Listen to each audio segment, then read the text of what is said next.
Kuzangpo and hello everyone. This is Jiten. Welcome to Heart podcast. Today we have a significant figure, His Eminence Kalu Rinpoche. I'm really honored to welcome you here today. How are you? I'm very good. Thank you. How have you been lately? Good. A little bit of engagement here and there. I came to Australia for the first time here in Perth. And then following event in Brisbane and Canberra and so on. And very excited because I just met a few hundred Bhutanese and we did some meditations and yogas together. A lot of laughter. It was really fun. Did you have a good time? Oh yes, I had a good time, and they seem to having a really good time because when I do like kind of a tour event around the world, what happens is that people tend to be a little bit over serious about themselves and they become quite stiff about it. So our fellow Bhutanese, they were laughing and playing and recording, but at the same time, they were very sharp when it comes to posture, yoga, movement, breathing, and very accurate the way the things that they should be doing. So I'm very happy and proud of them. Oh, that sounds really interesting and exciting for you. Yes. So, Rinpoche, I believe this is your first time in Australia, right? And Perth is the first place you have been here. Yes. How is your experience so far? And like most of the Bhutanese will refer Perth as a second Bhutan, like literally so many Bhutanese here. And it feels like home seeing lots of Bhutanese around. And what is your say on it? Well, number one, we don't have a zone yet over here, so I wouldn't say the second Bhutan. But definitely within the first hour of my arrival in Perth, I met at least 10 Bhutanese within an hour. So when I was in airport, I met one fellow Bhutanese, and he was helping me out, and then followed by in the hotel receptions, everyone's Bhutanese. When I was just having a coffee outside next to the street, and there was also a group of Bhutanese. They were just very warm and very kind to me, as they are back home. So it's very sweet. Okay, it's so sweet of you, like to say these words to like Bhutanese who are living here. Also, it's not easy, Like some people are studying, they're working, and when Rinpoche is like arrive from Bhutan, and it's special for everyone. So I think they have a lot of connection with these things. Yeah. So moving on to our next question, like let's jump into our spirituality now Okay. a bit. So, okay. So let me ask you, what is enlightenment? What does it mean to you, like personally, not in a spiritual term, but in your own like human terms, like your term? Okay, first of all, it's going to sound very boring. My version of enlightenment. If you go beyond the illusionary mind and sense of contentment with the clarity and wisdom and a bit of compassion combined together, and that is pretty much the meaning of enlightenment for me, because there's no point being individual who says, I know everything, I understand the relative truth and the ultimate truth and the non-duality. In the meantime, you're not really engaging with people, you're not doing what you're supposed to do or should be doing. It doesn't have to be very traditional or modern. It has to be something practical and beneficial, right? So being realistic, I think that is very important. Having this idea of enlightenment and compassion and wisdom is great, but most importantly, being realistic, practical, is very much needed in order to say, I want to be enlightened, or I'm walking towards enlightenment. I think that these steps are necessary. Yeah. Like you mentioned about being realistic, can you give me one example of it so that we understand in a better way? I think, like an example, we have, we fellow Bhutanese, our audience over here, have a very clear understanding about the cause and effect, karma, and so on. And many of us, when we perceive karma, sometime we tend to use the knowledge and understanding of a karma to make us even more weaker rather than becoming more resilient. So understanding about the karma and the spirituality and the teachings of the Buddha is to make us more resilient, number one. And number two is to adapt with our surrounding, being able to adapt with a different circumstance and carrying on with our inner quality and wisdom and clarity. And I think that is very important, because sometimes we can use the idea of the karma as a little bit like kind of excuse to make ourselves a little bit of escape, Okay. kind of blame to the past. But it has nothing to do with your past life. It's just to do with your reckless, irresponsible behavior Okay. a few months ago. Yeah. So you're just facing the consequence of that, and you're in denial of what may about to come. So being realistic in that kind of emotional awareness is very important, because you don't need to be Buddhist to have a little bit of better life, to live a better life. Of course, the surrounding matters, but most importantly, emotional matureness and then awareness of it is needed and necessary. Then a little bit of dharma on the top is the cherry on the cake. So yeah, that sort of thing. Okay. Speaking about going back, like if you just imagine, like if you were to go back and speak to your younger self, what would you say? I would say that there's 18 years ahead, tough road, ups and downs, lot of loneliness, a lot of depression, a lot of anxiety, a lot of hopelessness. But you got to push through, because you will be a very happy person that you are going to become. I would rather tell myself just go right through it, rather than telling myself change the direction. I wouldn't avoid any mistakes that I've made from my past.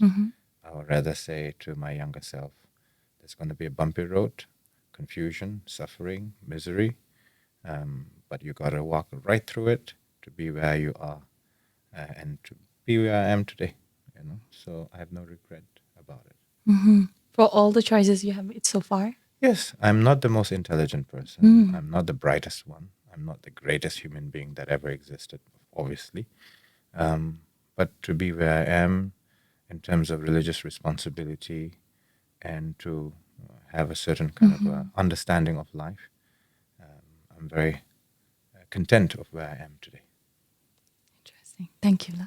So on a scale from 0 to 10, just starting out, like where would you say you are right now in your personal growth, spiritually, mentally, emotionally, from the scale 0 to 10? Oh, from 0 to 10. Yes. Spiritually, and Mentally, what else? physically, emotionally, Oh, yeah. on your growth. Physically, I want to get a six-pack. Okay. But jokes aside, spiritually, there's no limit. It's a continuation of awareness of the mind. Like I have described to you, emotional awareness, spiritual awareness.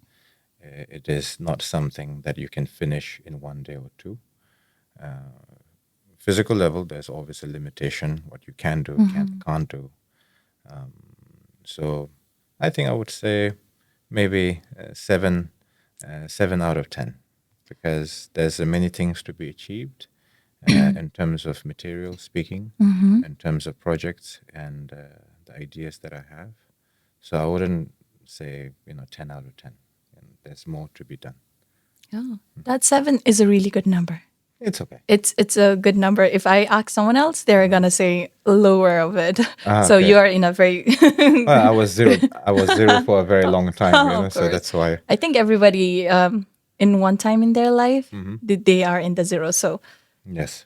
that's how we learn and how we cope up with things and how we become resilient at the end of the day. Yes, I agree with that.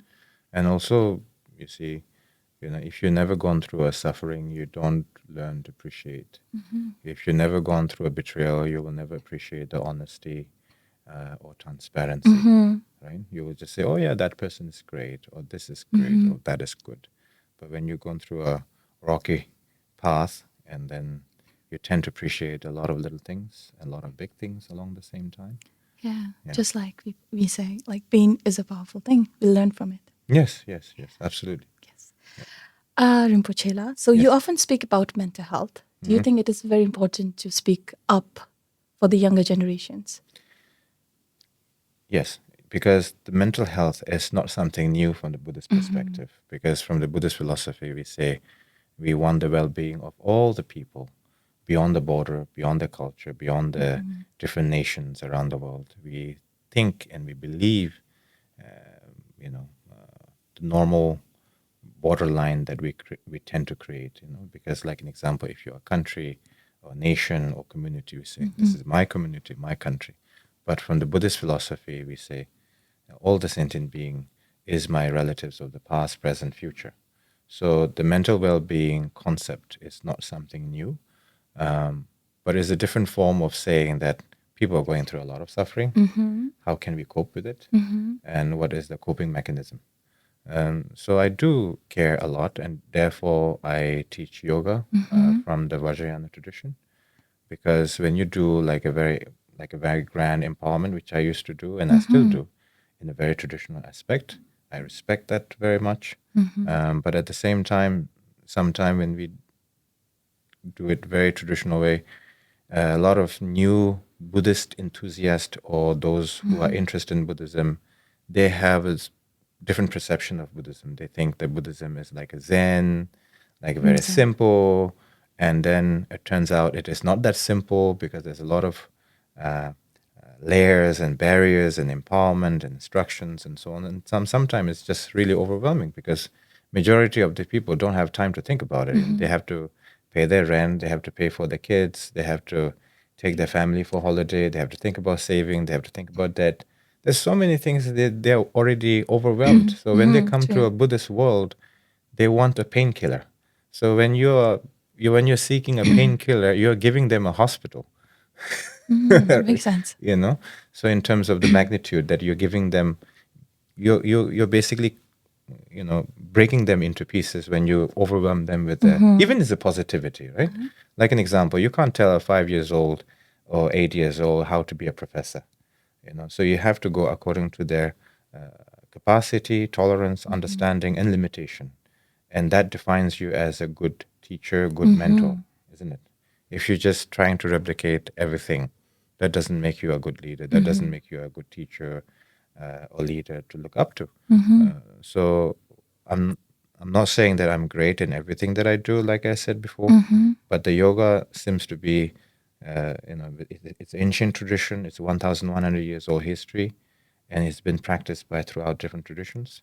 So what I'm trying to do is that I teach them yoga, I practice with them, I guide them, I meditate with them, and basically indirectly I'm telling them there's much more to be discovered within oneself, beyond the idea of I want to be happy, I'm sad, I want to be in peace.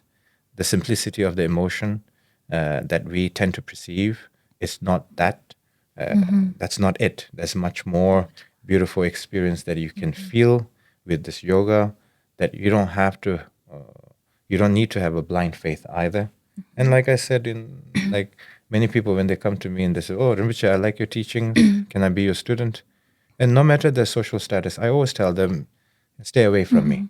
And I tell them, "Stay away from me, but I'm happy to help. And you should go and explore many other masters, many different traditions, and don't stick to the one who says that I'm your guru. You should listen to me, But that bond and connection comes over time, and not forceful implementation from the beginning. That's my understanding. Talking about yoga, like when did you first initiated it? When did you first start it? And with what vision and idea? Like how did it come to you? I definitely didn't went to South India to ashram or anything, just to be clear. So you don't get the different kind of impression when I speak about the yoga. Like an example, the yoga for me, I went to, even though I'm not a monk, I was recognized as the reincarnation of Kalu Rinpoche. I don't have his great qualities or great realization. I had to go through a lot of punishment when it comes to examination, not studying in a proper timely manner. But by the age of 14, I went to a 3 years retreat. It was 3 years and 9 months instead of 3 years and 3 months. First year was complete torture because I had no idea what I'm doing. I was not getting along with my practice or the people around. And the mind goes into wonder, but when you're in the retreat, there's no place to wonder. So by second year, your mind and focus and clarity start to look inwardly. And therefore, I start doing yoga because it's part of the schedule, Okay. the practice structure. Mhm. And I just fell in love with it. Wow. I fell in love with it because it's not so much to do with the blind faith. It's not so much to do with believing anything. It's about living in the experience that your body can create. Mhm. So it's like a little bit like when you go to gym, when you go running, when you go cardio, when you go for tracking. There's an experience that you feel in your body that nobody can give it to you. Mhm. And that is a very much, even though it is a very great experience, it's not even close to what you experience as a yoga practitioner, because you physically you're not going anywhere. Mhm. You don't Yeah. need interesting things. You don't need expensive shoes. You don't need expensive clothing. Okay. You are in the same place as yesterday, but due to a certain movement that you create, you're able to experience a bliss in your mind, Okay. a sense of contentment, but not really forceful. Mhm. And that is something that I fell in love with. It in the retreat they do they do like once a day, and I end up doing like twice a day every day for 2 years Oh. straight. And during the pandemic, due to less traveling, I got an opportunity to do the yoga again, and I thought, why not just bring this, to the public, where they can practice as well, so they can feel what I feel, they can experience what I experience. And I look into some text, in the ancient text, it says this particular yoga can be given to the public after the seventh generation. So the lineage holder, she is a great Indian lady, enlightened one. So she Wow. said, after seventh generation, my teachings can be public, and it became very much public throughout Tibet, China, Mongolia, and Bhutan over the centuries. Yeah, Wow. That it's okay. is very interesting. I'm sorry for the history No, lesson. I'm like into like it. I was like on like following the timeline and It's okay. everything. So you have been traveling a lot, and you have traveled a lot, and of course you get tired at the end of the day. So how does your daily life looks like, or how do you try to rejuvenate from your tiredness? What do you do? What makes you feel good, like relaxed? What makes me feel relaxed is when I put my mind into something, I like to make sure it has a conclusive result and make sure that it's well organized in a certain structure. And that gives me the joy and happiness to move forward. But most of the time, I don't get the rest that I need, but you just have to push it through, and I'm okay with it, because it's difficult to stop the engine when the engine is already running. Already started. And I know myself, if I completely shut off my engine, it would take months and months and weeks to really to get into the zone again. So I prefer to be a little bit exhausted and rest a little bit and push it through with the next one. That's how I've been operating for the last 18 years. A lot of exhaustion here and there, but that's pretty much how I sustain myself. Let's put it like this. So you know that self-care is very important. Yeah, self-care is very important. You Yes. have to learn how to say no Yes. sometimes in Yes. life. Totally.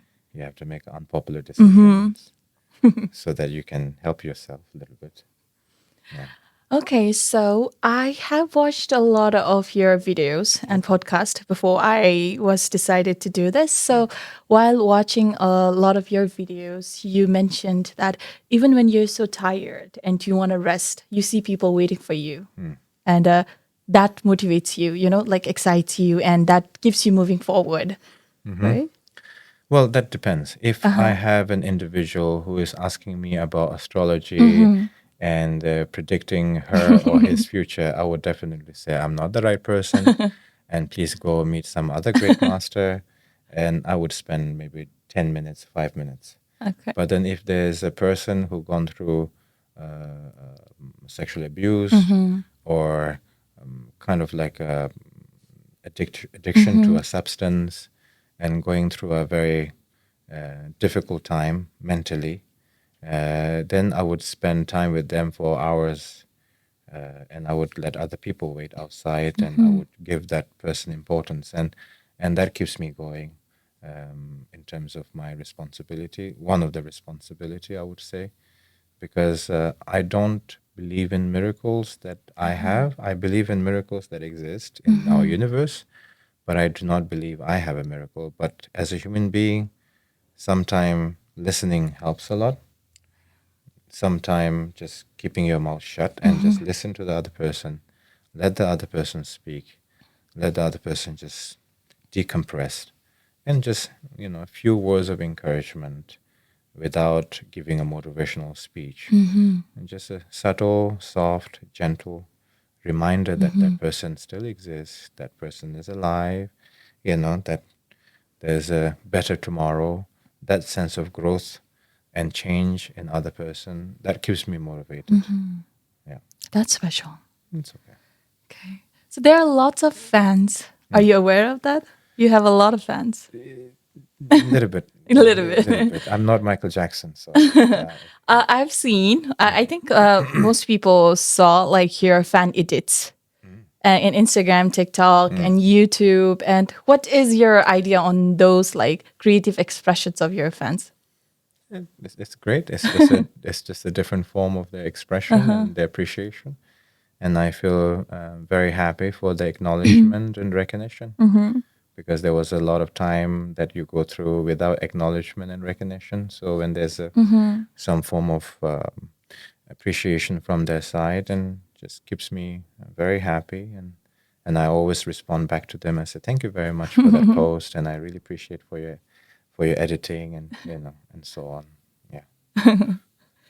Does that like make you feel good? Like sometimes you see yourself in the edits. Like how do you feel? I was like, oh, that's wow.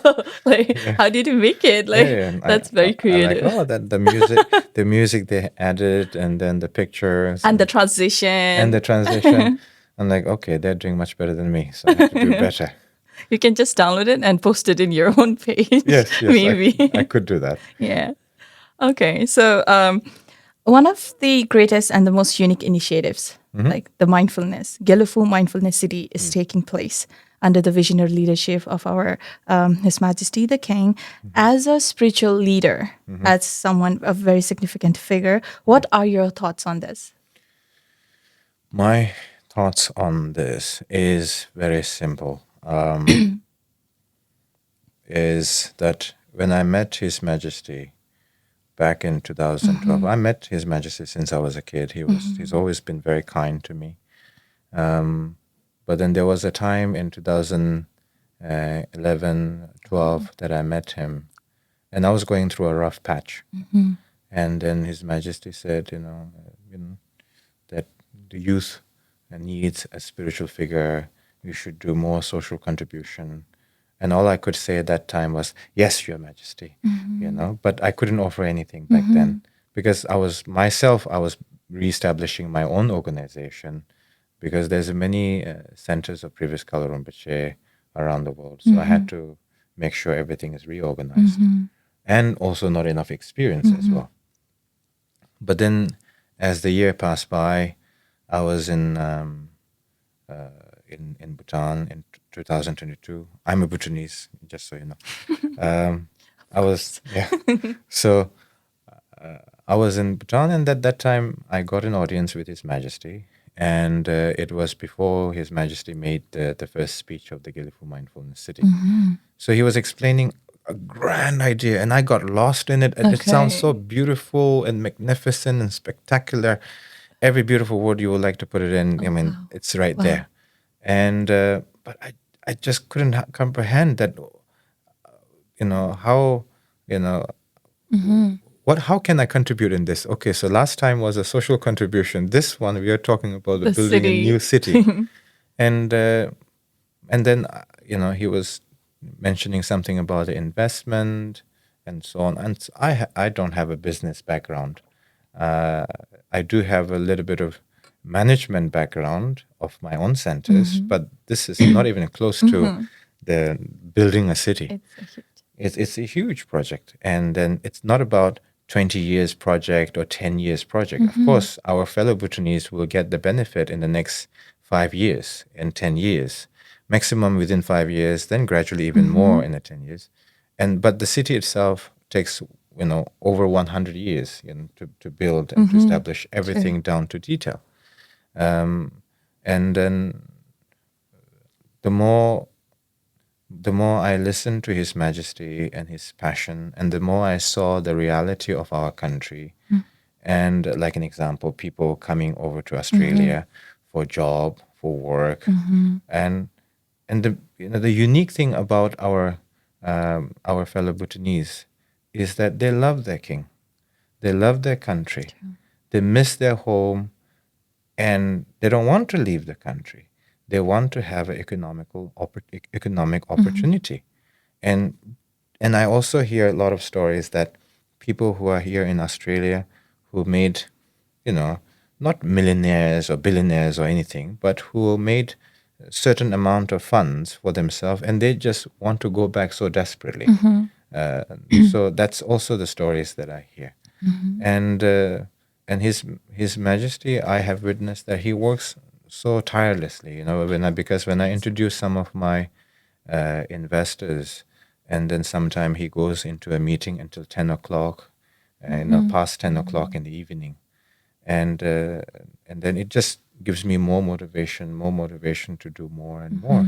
And as a Buddhist person, I feel responsible for contributing, because if you have a big religious event, it is very common reaction that, how can I, what would you like to drink? We will offer them desi, we will offer them tea, we will offer them talk. It is a natural thing to serve the other person. That person comes to your event. So the Gelipo is like million times in the same concept, basically.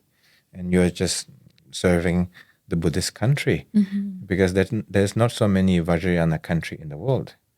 And Bhutan is the only Vajrayana country that is left leading by His Majesty with the noble vision.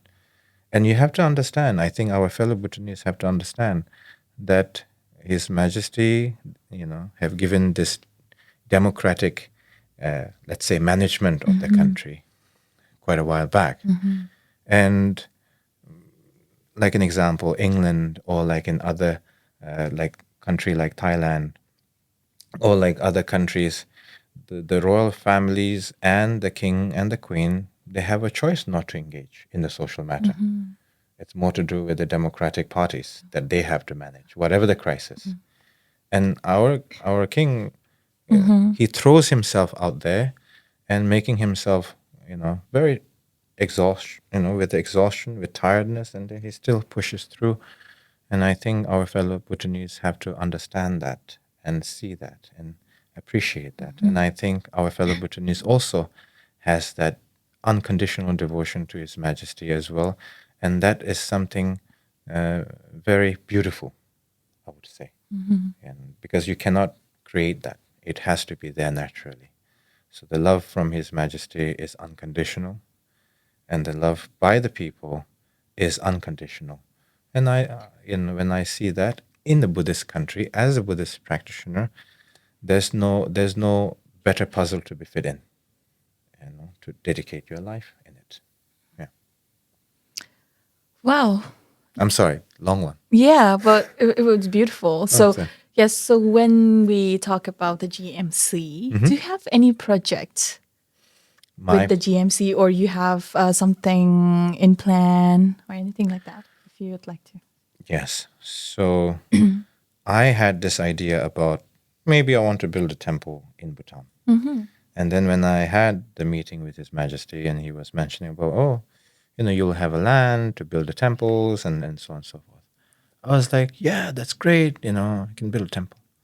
And then the more I saw the current situation of our country, and any countries, the world is going through a lot of crisis. Actually, it's not just Bhutan. Even the developed countries are going through a lot of bumpy road, a lot of crisis after crisis, whether it's a famine, whether it's a economical or social crisis, political crisis.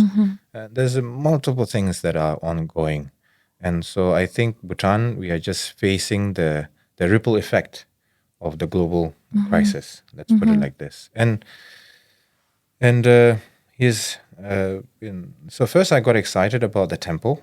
I was fully focused on building a temple, with the academic institution. But then I thought about it. I said, okay, so the whole purpose of creating a Gelipu is to create jobs, good jobs, not just like something basic.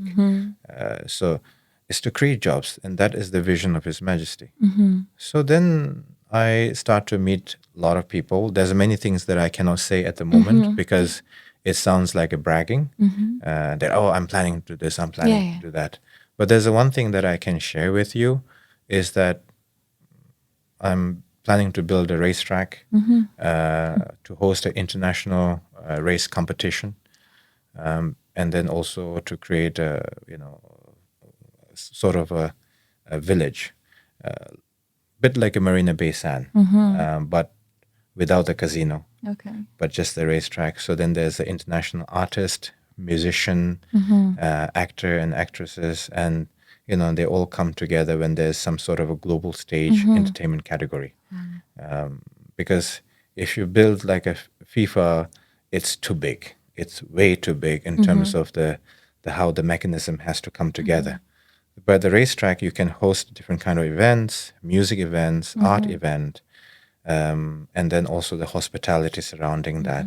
So that will elevate to the global standard in terms of salary, in terms of experience. So that is something that we are establishing. Wow. Thank you for sharing that with us. May I ask you, do you have a name for that village? Have you decided No, the name? The name comes down to His Majesty's. In his vision, his decision, because my job and my responsibility is make sure that I offer whatever I could, more like a menu. So then His Majesty makes the final decision, how to be coordinated, where to be placed, how it should look like. And then from my side, we want to finish soon as possible as the airport finishes around that time. That is our goal from my UK team. Our investors and all the people, they are ready to serve His Majesty. But then at the same time, it comes down to how His Majesty wants it, and nothing goes beyond without his instructions. Of course. Thank you for sharing that with us as well. You're welcome. And Rinpoche, you have been traveling a lot. Where or have you been to a very beautiful place you still remember? You still have a vision or imagination about it? Like your favorite place to travel? Oh, that depends. That depends. Bhutan, I'm not saying to make you guys happy, but if we can elevate our economical and a little bit of social structure into better stages, I think Bhutan is the best place. Best place? Yes, I would say. Because, I've been to France, I've been to Italy, I've been around the world for the last 18 years. I've been to, Brazilian slums. I've been to Monaco.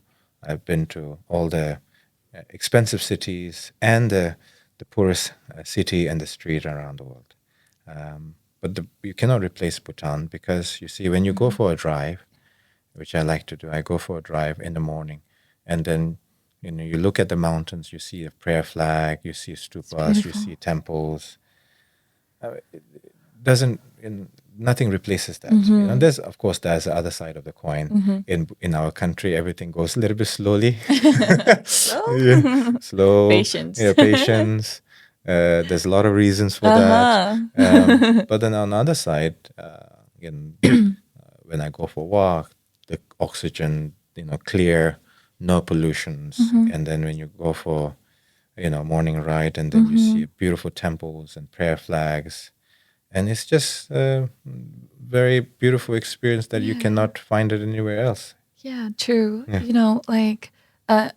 When we are here, everything is so fast. You go to work, you study, it's like so fast. By the time you realize, it's at night at 12 midnight.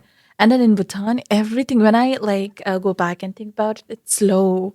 You know, you wake up, no, you're like, no, I don't know, like, how do I place that into thing? Like, no tension. There is a tension, but we do not like name it as a tension. But when we're here, it's like more stressed out for some reason. So I think there's a huge gap thing in there. So yeah, let's not talk about me right now. It's This is okay, of yours. course.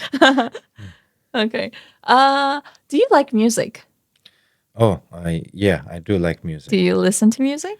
Yes, I do listen to music when I do work out, Okay. and yeah. But What please, is your genre like? oh, don't ask me that question. Okay. R&B. No, no, no, No, no. okay. It's a mixture of everything. Okay. It depends on the things that I have to do.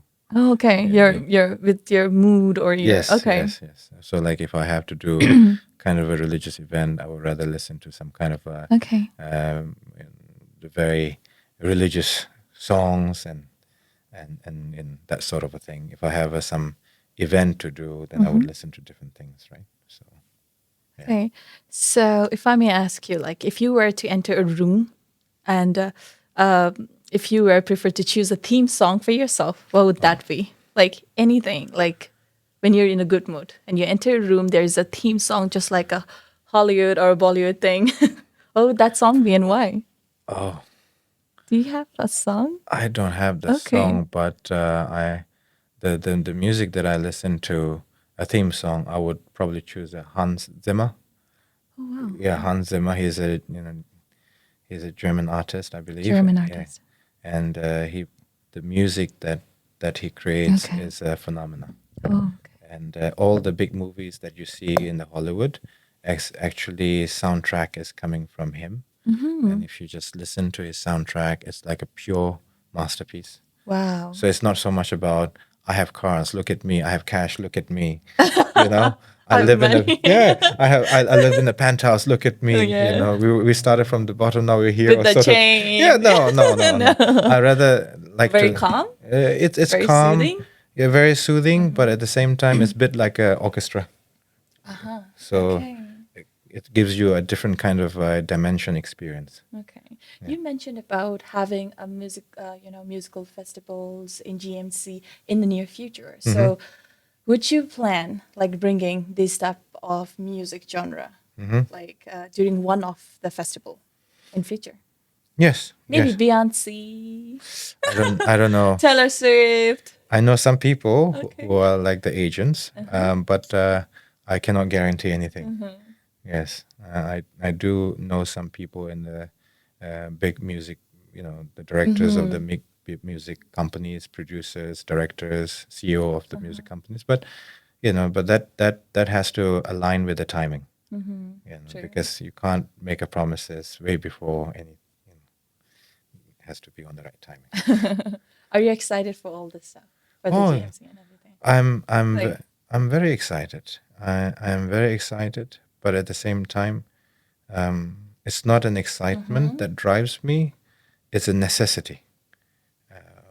That when the king, His Majesty, is saying, "I'm gonna work. I'm gonna put everything I got.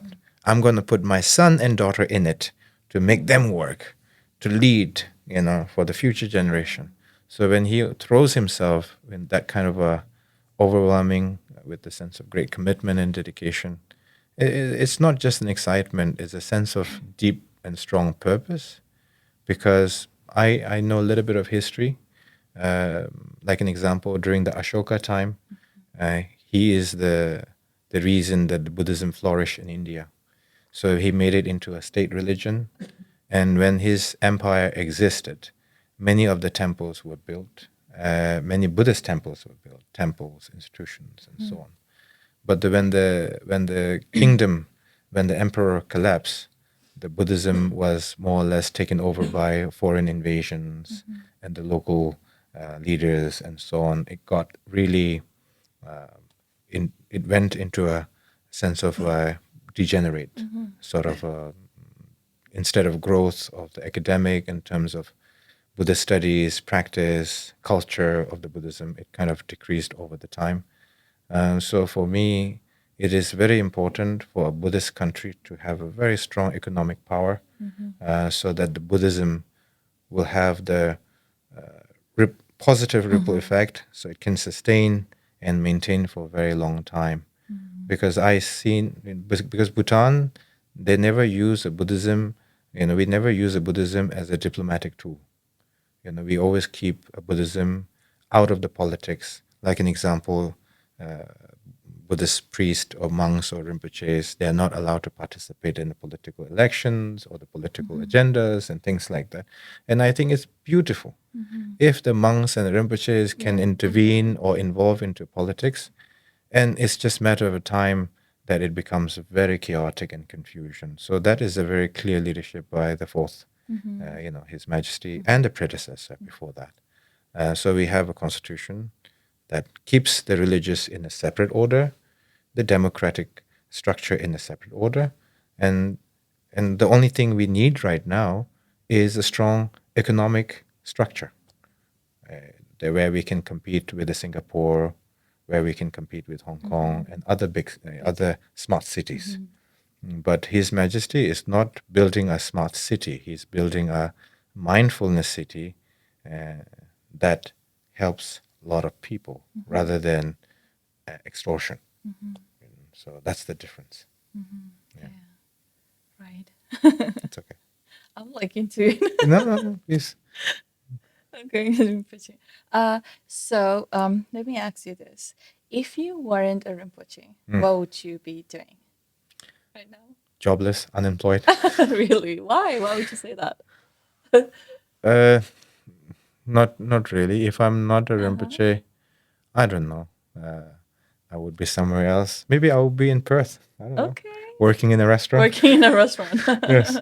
But I was recognized by my predecessor. So you're born for it. You cannot Let's put it change like it. this. Yeah. But I'm not equal to my predecessor. Yeah. What are the challenges that the modern, generation faces, but the older generations might fully do not understand it? The modern generation that they face Yeah, is, today's, in today's. I think the modern generation, what they're facing is what we are facing, is that overwhelming information. And the older generation thinks that information is limited and they think the world should function the way it functioned before. So they want to grasp to the past even more. And then the younger generation, they have just so much overwhelming information to the point that you're stuck. And the older generations, they're afraid to change, so they're stuck in the past. So that's pretty much the challenge that I see in the Buddhist world also. I'm not talking about the economic or business world or the political world. I'm talking about from my understanding. So that's where I spend the most of my time. I see that many of the religious figures, they like to, replicate and relive the past, which is nothing wrong. It's beautiful. But then again, we have to adapt the spiritual teachings to the current needs, with the current time and the current generations. And like an example, how you teach, how you guide, how you do the retreat, and so on. So I think adapting to the current time is very challenging because people want to have a very quick result, and you can't just deliver a quick result. If there's a quick result, I'm sure that many Rinpoches will get the quick result right away, but we had to go through different stages of experience, isn't it? So that's that. Yeah. Especially, I don't know what other thing, but I feel like you have your authentic version of yourself. So do you think that realness, like being real, being authentic, being honest about yourself is important for every individual? I think being real and being honest is very costly in the beginning. But if you hold on to that last string, not the rope, but the last string, and last string of that rope, if you just hold on to it a little bit long enough, it will give you much more happiness and joy in life. I would put it like this. I wouldn't say the honesty and authentic is for everyone, because maybe they're in a different stages in different life. Yeah. Maybe they are not in the condition to speak their mind. Maybe if they just wait for a few weeks or months or a few hours, maybe they would be in a different state of mind, different circumstance, isn't it? So from my understanding, I just be myself in the beginning. I lost a lot of people in the beginning, because I say, okay, this is my decision. It's unpopular, one after another, in terms of management, in terms of my decision and what I want, for my responsibility as well.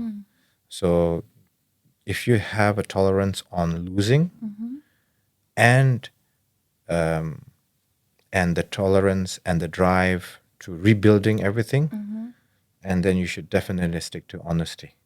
Honesty. Yeah, honesty and authentic and being transparent. I think that is very important. But if you don't have the stomach for rebuilding things, if you want to put your head into the sand and avoiding everything, why not? That's also a life. People tend to be happier sometimes in that way, right? So who am I to say don't live like that? Yeah. I think taking accountability of your actions Yeah, is crucial. yes, accountability, and then transparency, and choosing the people around you carefully. I think that is very important, because in our life we will meet a lot of people, and choosing the people around you is very important. Mentorship is very important. There will be different stages of mentorship, and you need to be open to that. You can't say, this is my mentor and I need to be fixated with that. As you progress in life, there will be different categories of mentor, and there will be different categories of friendship. There will be different categories of this, the social circle. You have to be open to it, but you also have to be observe and be decisive, and not always selfish. Sometimes you have to be generous. Sometimes you have to be self-centered, and you need to balance, with your wisdom, with your strategy, with your tactic. And you need to have many tools in your hand, and make sure you don't never try to harm others. Basically, it's just a waste of time. Even they try to disrespect you or corner you, never react, because that's just really waste of time. If if you're not valued in one place, you're always valued in another place, and you can always find the growth and come back in the full circle, and you will be valued again. Yeah, Rinpoche, it's like really hard when you cannot avoid things that distracts you, but at the same time, you cannot go around, like you mentioned. But it's very hard for individuals to do that way. Like, how would you tell someone who feels that way? Like, being reactive to something. Like, they know that they shouldn't be in that space, but they cannot help themselves. Yes, but I'm not a person who has the answer to everything. So I'm not going to pretend like, this is my answer to you all. All I can say is that if people disrespect you, you should think twice about moving to different places, even though it means temporarily losing certain things. I think that kind of a drive is very important. If you're not willing to lose certain things and want to have everything, that is impossible in life. You have to lose certain things in life, and then you will gain certain things in life. Otherwise, if you're afraid to lose something and then want to gain everything and make everybody happy and make yourself happy, that doesn't exist. So you have to make a decision. What do you want for yourself? And because if you have a friends or family who really understands and support you, and you should go full swing, and then they will support you and understand you no matter what. So that's just my understanding. So I don't have an answer to everyone. Otherwise, they would think that, I applied the Kalu Rinpoche's answer and then it didn't work out, and so on. Yeah, people think that being a Rinpoche, you have to be perfect. Oh no, yeah. Yeah, that is a typical mindset of everyone. And what have you like? What do you think about like being perfect? What is that term describe? Like, how would you describe perfect as a Rinpoche?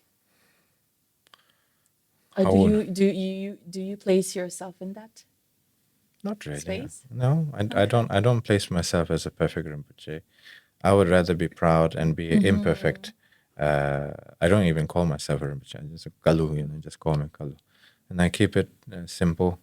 And I think that is better because you keep everybody's expectation simple as possible.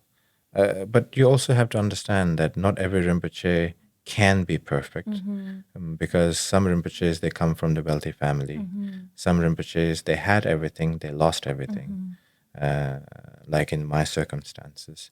And then you had to reestablish everything, reorganize everything, isn't it? So, and you always make some noises when you're reorganizing your house, when you're reorganizing your team and organizations and so on.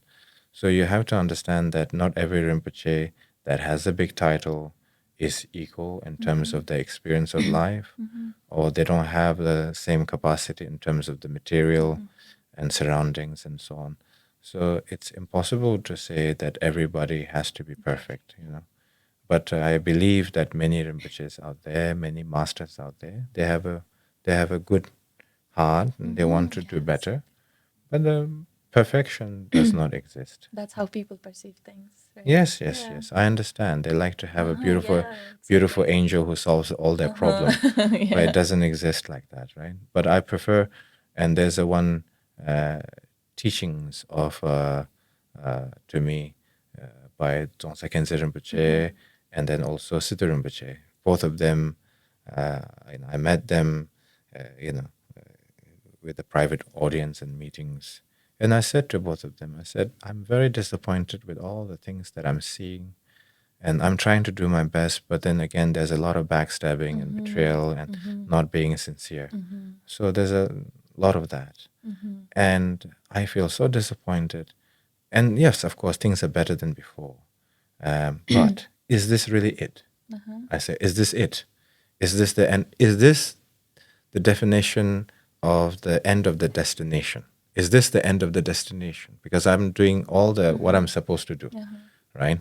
So is this the end of the destination? Is this how it looks like, the real world and the religious world? And then Dzongsa Khyentse Rinpoche and Siddha Rinpoche both said the same thing. And they said, the past is beautiful and ugly, present is beautiful and ugly, the future is beautiful and ugly. So, and then that helped me a lot, to be realistic and just move on with my own path. That acceptance, you accept and you move on. Yes.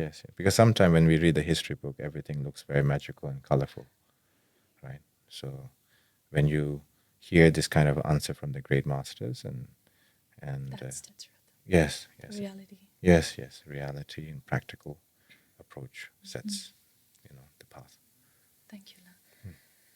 Okay, so maybe something exciting. Like what? Oh. Yeah, we are late. So okay. So, what does happiness and love mean to you? Oh my! What does happiness and love mean to me? Yeah.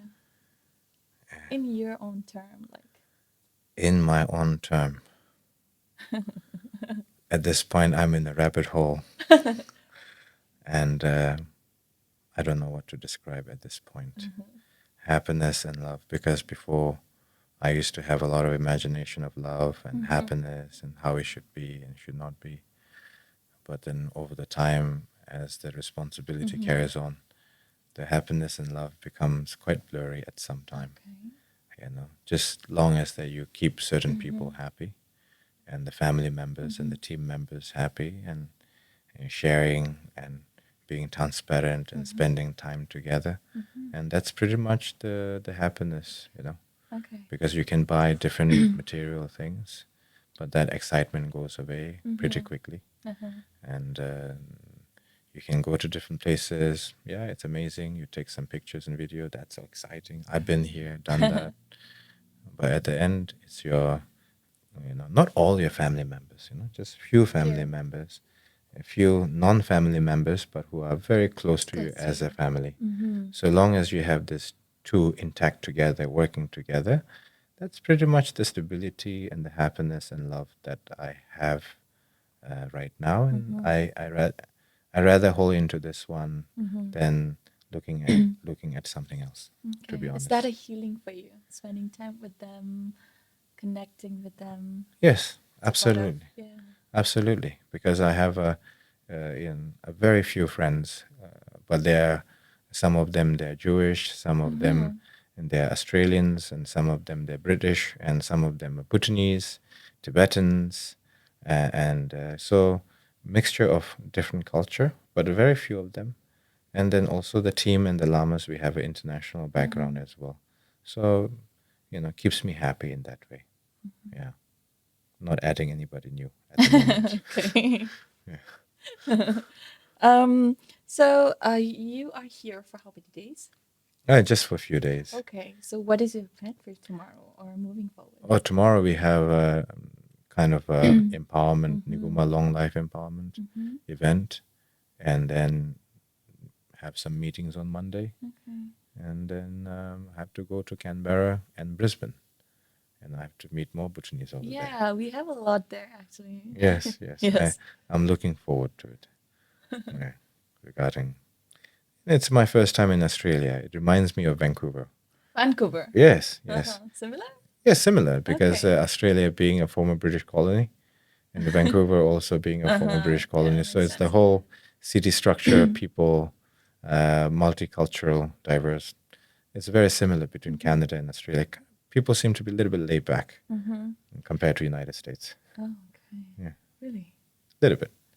You should try New York, then you will see. Okay. Maybe. Yeah. Do you like readings?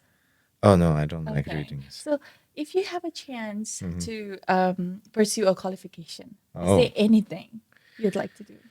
Take. Oh, my. I used to,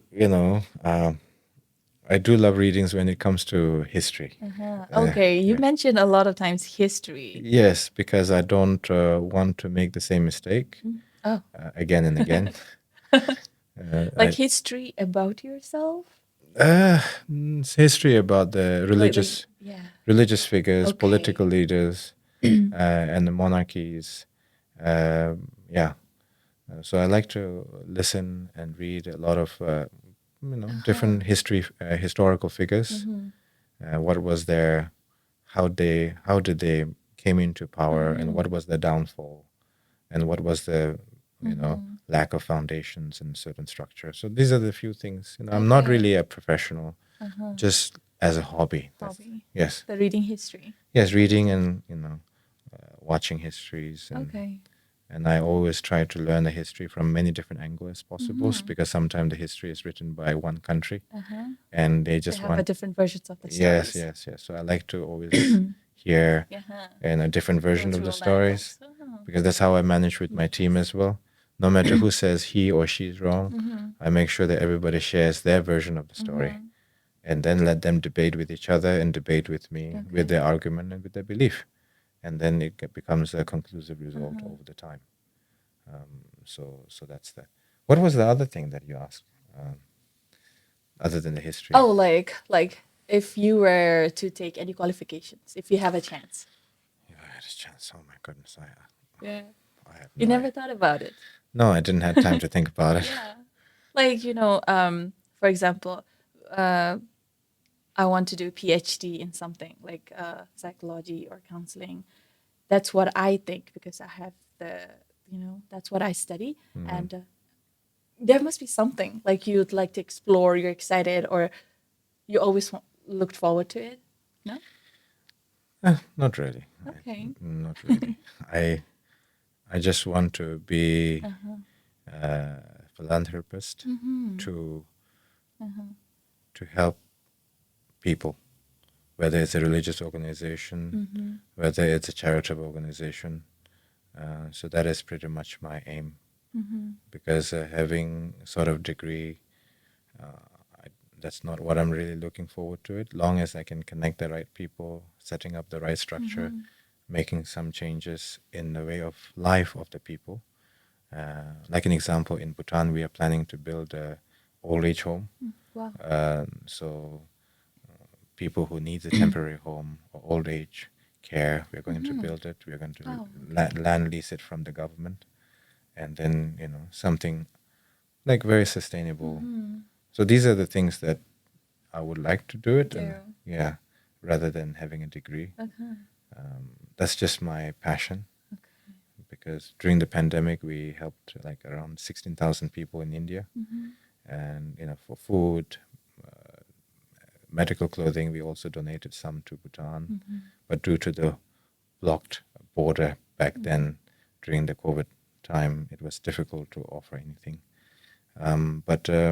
Yeah, so these are the social things I believe in, contributing in the social matter, because me as a Buddhist practitioner, I would like to see a young generations where when they look at the Buddhism, I would like them to see that Buddhist figure, this Buddhist figure, that Buddhist kingdom brought me on food on my table, paid my rent, helped my career growth.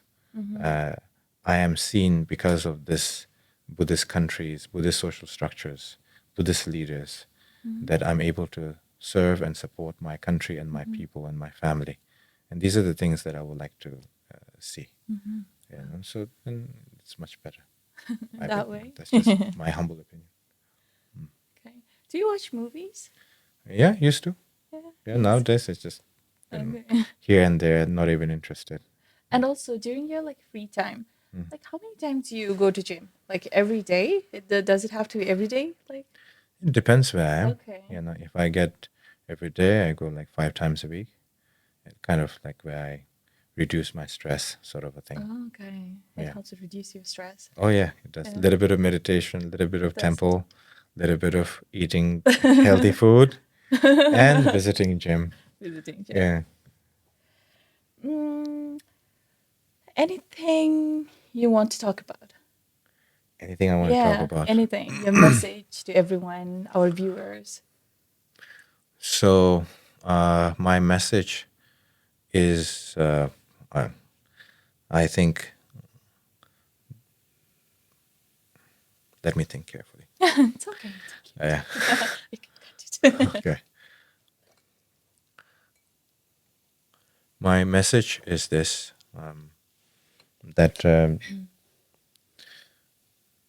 His Majesty have instructed to our fellow Bhutanese who are based in Australia and a foreign country that you should live your life in a foreign country and then look after your family and friends, but eventually you must offer your experience, your skills back to your home.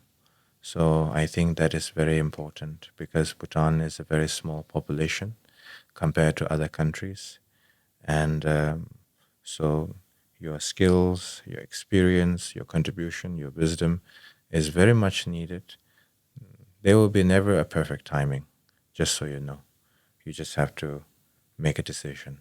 So His Majesty is working very tirelessly for Gelefu Mindfulness City, being very generous to all the religious figures and the business people around the world to create an opportunity for us.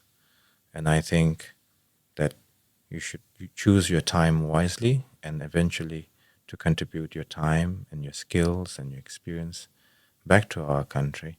I think that is very important because Bhutan is a Buddhist country. And if you are a Buddhist practitioner, you have a responsibility, that responsibility in your hand.